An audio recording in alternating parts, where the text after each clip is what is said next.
നമസ്കാരം കൂട്ടുകാരെ, താളന്തവരയുടെ പുതിയൊരു എപ്പിസോഡിലേക്ക് ഏവർക്കും സ്വാഗതം. ഇന്ന് ഞാനൊരു ഐക്കൂറ കറിയാണ് ഉണ്ടാക്കിയിട്ടുള്ളത്. അപ്പോൾ ഇതെങ്ങനെയാണ് ഉണ്ടാക്കുന്നതെന്ന് നോക്കിയാലോ? പോകാം വീഡിയോയിലേക്ക്. ഐക്കൂറയിൽ നേരത്തെ മുളകെല്ലാം പരക്കി വെച്ചിട്ടുണ്ടായതല്ലേ, അത് നന്നായി മുളകെല്ലാം പിടിച്ചിട്ടുണ്ട്. ഇനിയിപ്പോൾ നമുക്ക് ഇതിനൊന്ന് പൊരിച്ചെടുക്കാം. അപ്പോൾ നന്നായി ചൂടായി വന്നിട്ടുണ്ട്. അപ്പോൾ ഞാൻ കുറച്ച് കറിവേപ്പില നിരത്തി വെച്ചിട്ട് അയച്ചേക്കാണ് ഇട്ട് കൊടുക്കുന്നത്. ഇതിങ്ങനെ ഇട്ട് കൊടുക്കുമ്പോണ്ടല്ലോ ഈ മീനിന് നല്ലൊരു സ്മെല്ലുണ്ട്. കറിവേപ്പിലയും ഇതെല്ലാമാകുമ്പോൾ നല്ലൊരു ഇതുണ്ട്. പക്ഷെ നമുക്കിതിന് തിരിച്ചിട്ട് കൊടുക്കാൻ കുറച്ചും ബുദ്ധിമുട്ടാണ്. ഈ കറിവേപ്പിലയുടെ ഒന്ന് ചൂടി വരുന്നത് കൊണ്ട് നമുക്കതിന് പെട്ടെന്ന് തന്നെ തിരിച്ചിട്ട് കൊടുക്കാൻ പറ്റുന്നില്ല. രണ്ട് ഭാഗം വെളിഞ്ഞ് വരുന്ന രണ്ട് വശം ഇതാക്കണ്ട, അതിന് കുറച്ചും ബുദ്ധിമുട്ടാണ്. എന്നിരുന്നാലും അതിന് നല്ലൊരു ടേസ്റ്റ് ഉള്ളതുകൊണ്ട് പിന്നെ ഞാൻ കറിവേപ്പില വെച്ചിട്ട് അതിൻ്റെ മുകളിലായിട്ടാണ് മീൻ പൊരിക്കാൻ വെക്കൽ. അപ്പോൾ അങ്ങനെ എല്ലാം കൂടി ഒന്ന് നമുക്ക് നിരത്തി വെക്കാം. ഇതായി കിട്ടുമ്പോൾ കറി ഉണ്ടാക്കാനുള്ള കൂട്ട് തയ്യാറാക്കാം. ഐക്കൂറ കറിക്ക് വേണ്ടിയിട്ടുള്ള അരവുണ്ടാക്കാനുള്ള സവാളയാണ് ഞാൻ കൊഴുകി വഴറ്റുന്നത്.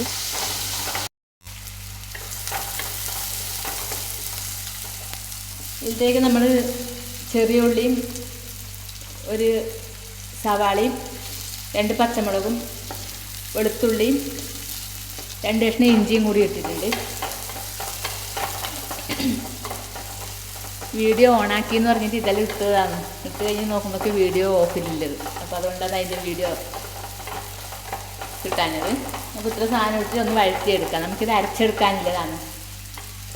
ഇതൊന്ന് കളർ മാറി വരുമ്പോൾ സമയത്ത് നമുക്ക് കുറച്ച് മുളക് പൊടിയും മല്ലിപ്പൊടിയും മഞ്ഞൾപ്പൊടിയും കൂടി ചേർത്ത് കൊടുക്കാം. ഇത് ഞാൻ പക്ഷേ അതിൻ്റെ എല്ലാം അരച്ചെടുത്തിട്ടില്ല, അതുകൊണ്ട് പിന്നെ അത് ചേർത്ത് കൊടുക്കുന്നില്ല. പൊടി ഇടുന്നതാണെങ്കിൽ ഇത് നല്ല വഴണ്ടി വരുന്ന സമയത്ത് ഒരു 2 തക്കാളിയും കൂടി ഇട്ട് കൊടുക്കണം. ഇതിൽ തക്കാളി ഇട്ടിട്ട് അതും നന്നായി ഉടഞ്ഞു വരുന്ന സമയത്ത് മുളക് പൊടിയും മഞ്ഞൾപ്പൊടിയും മല്ലിപ്പൊടിയെല്ലാം ചേർത്തിട്ട് ഒന്ന് അരച്ചെടുക്കാം.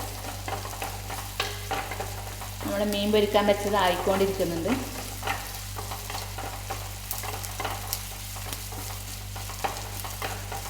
ഒന്ന് വഴണ്ട് വരട്ടെ.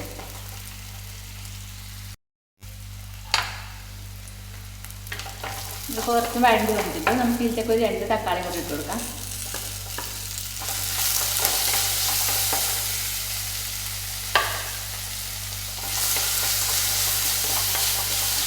ഇതിപ്പോൾ 2 തക്കാളി, കുറച്ച് ഒരു 10 ചെറിയുള്ളി, ഒരു നീരുള്ളി, 2 പച്ചമുളക്, ഒരു കഷ്ണം ഇഞ്ചി, ഒരു 5 വെളുത്തുള്ളി അല്ലി, ഇത്ര സാധനമാണ് ഇത് ഇട്ടിട്ടുള്ളത്. ഇതൊന്ന് വഴറ്റിയിട്ട് ഈ മഞ്ഞൾപ്പൊടിയും മുളക് പൊടിയും മല്ലിപ്പൊടിയെല്ലാം ചേർക്കുന്നവർക്ക് ഇപ്പോൾ ചേർത്ത് കൊടുത്ത് അരക്കാം. ഞാൻ അതിലെല്ലാം പേസ്റ്റ് ആക്കി വെച്ചിട്ടുള്ളത് കൊണ്ട് ഇപ്പോൾ ചേർക്കുന്നില്ല. അത് ഈ പൊടി ചേർക്കുന്ന സമയത്ത് നമ്മൾ തീ സിമ്മിൽ വെച്ചിട്ട് ചേർത്ത് കൊടുക്കണം കേട്ടോ, അല്ലെങ്കിൽ അത് കരിഞ്ഞ് പോകും പെട്ടെന്ന്.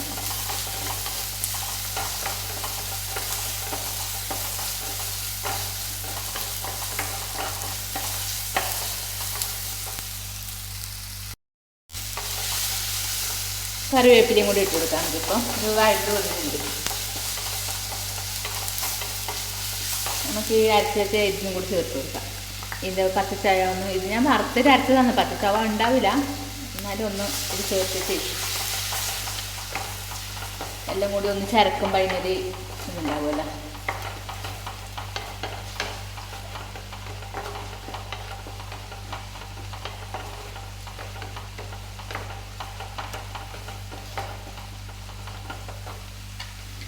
തീ ഓഫ് ചെയ്തു. ഇപ്പോൾ നമുക്ക് ഇതിൻ്റെ ചൂട് കുറച്ചൊന്ന് ആറി കിട്ടുന്ന സമയത്ത് നമുക്ക് ഇതിനൊന്ന് അരച്ചെടുക്കാം. മീൻ ആയിക്കൊണ്ട് നിൽക്കുന്നുണ്ട്, മീൻ പൊരിക്കാൻ വെച്ചത് ആയിക്കൊണ്ട് നിൽക്കുന്നുണ്ട്. കറി ഉണ്ടാക്കാം. ചട്ടി എടുത്തിട്ട് വെച്ച് മസാല അയച്ചിട്ടുണ്ട്.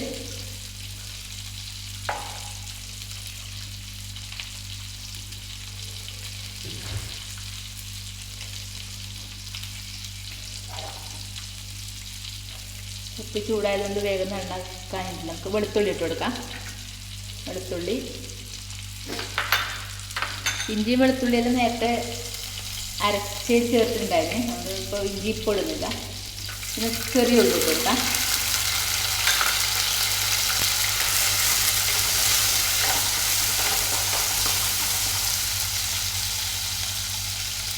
ഒരു സവാളയും കൂടി ഇട്ട് കൊടുക്കാം.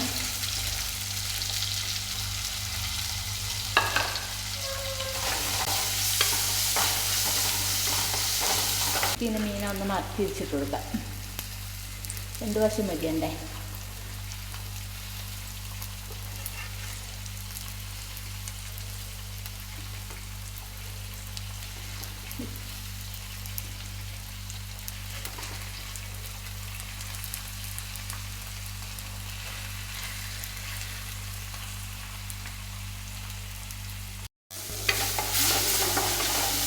തക്കാളി ഉള്ളിയെല്ലാം വഴണ്ട് വന്നു. ഇനി നമുക്ക് ഇതിലേക്ക് ലേശം പുളിവെള്ളം ചേർത്ത് കൊടുക്കാം.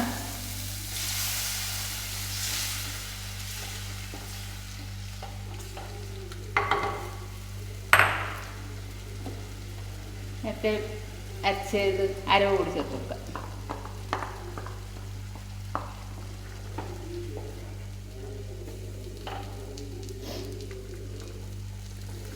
ഇത് തേങ്ങയിൽ 2-ാം പാലാണ്. അതും കൂടി നമുക്ക് ഇതിലേക്ക് ചേർത്ത് കൊടുക്കാം. ഇതിൻ്റെ ഇടയിൽ ഞാൻ കുറച്ച് തേങ്ങാപ്പാൽ എടുത്ത് വെച്ചു.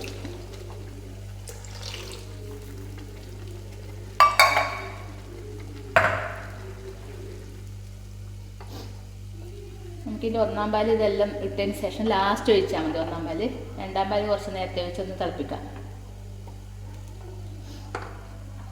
മഞ്ഞൾപ്പൊടിയും കൂടി ഇട്ട് കൊടുക്കാം.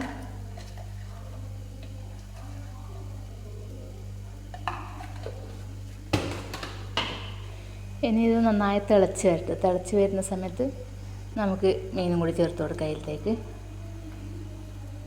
ഇത് നന്നായി തിളച്ച് വന്നിട്ടുണ്ട്. നമുക്ക് ഇതിലേക്ക് മീൻ കഷ്ണം ഇട്ട് കൊടുക്കാം.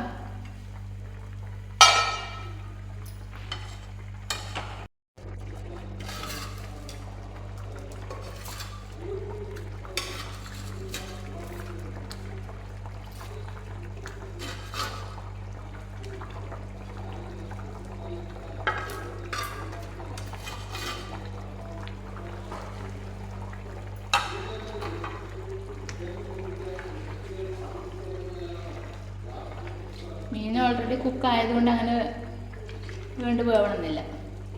ഇനിയിപ്പോൾ നമുക്ക് ഇതിലേക്ക് 1-ാം പാൽ ഒഴിച്ച് കൊടുക്കാം. തേങ്ങയുടെ ഇതൊഴിച്ചത് ഒന്ന് ചൂടായാൽ മതി. തിളച്ച് വരണമെന്നില്ല. ഒന്ന് ചൂടായുമ്പോൾ നമുക്ക് തീ ഓഫ് ചെയ്യാം.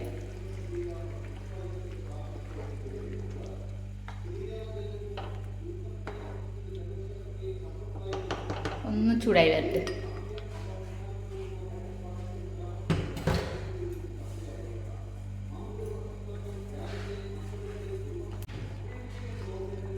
കറിവേപ്പിലയും കൂടി ഇട്ട് കൊടുക്കാം.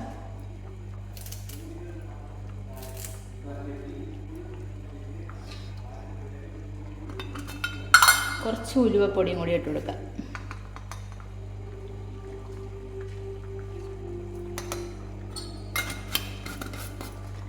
തീ ഓഫ് ചെയ്യുന്നുണ്ട്. ഒരു 10 മിനിറ്റ് കഴിഞ്ഞിട്ട് തുറന്ന് നോക്കാം നമുക്ക്. അയക്കൂറ കറി റെഡി ആയിട്ടുണ്ട്. നല്ല ടേസ്റ്റിലൊരു അയക്കൂറ കറിയാണ് ഇങ്ങനെ തേങ്ങാപ്പാലെല്ലാം കൂട്ടി വെക്കുമ്പോൾ. അപ്പോൾ എല്ലാവരും ഒന്നിങ്ങനെ ഉണ്ടാക്കി നോക്കിക്കോളൂ കേട്ടോ. അപ്പോൾ എങ്ങനെ ഉണ്ടായിരുന്നു എന്നുള്ളത് വീഡിയോ നോക്കി അതിന് കമൻ്റ് ആയിട്ട് വിടണം. അടുത്തൊരു വീഡിയോയിൽ കാണുമ്പോൾ എല്ലാവർക്കും ബൈ ബൈ.